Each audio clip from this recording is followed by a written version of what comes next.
అందరికీ నమస్కారం అండి. Welcome to మహిజా vlogs. అందరూ ఎలా ఉన్నారండి? మీ అందరూ చాలా బాగుండాలని కోరుకుంటున్నాను. నేను బాగున్నానండి. అందరికీ ముందుగా శ్రీకృష్ణాష్టమి శుభాకాంక్షలు అండి. వీడియో కొంచెం లేట్ అయింది. మరి ఈ కృష్ణాష్టమికి నేను ఏ విధంగా డెకరేట్ చేసుకున్నాను, ఏ విధంగా పూజ చేసుకున్నాను, ఈ చిన్న షార్ట్ వీడియో ద్వారా చూసేయండి. ఇంట్లో ఉన్న మొక్కలన్నీ తెచ్చి బృందావనంలో ఏర్పాటు చేసుకున్నానండి. లైట్స్ పెట్టుకున్నాను.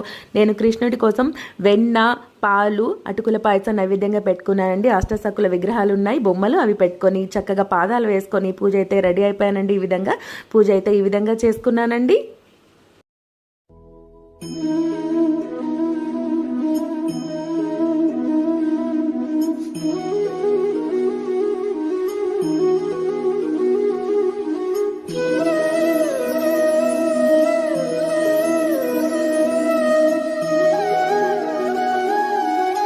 ఆ కృష్ణ ఆశీస్సులు ఎల్లప్పుడూ అందరిపై ఉండాలండి. వీడియో మీకు ఎలా అనిపించింది కామెంట్ చేయండి. ఛానల్కి ప్లీజ్ సబ్స్క్రైబ్ చేసుకోండి.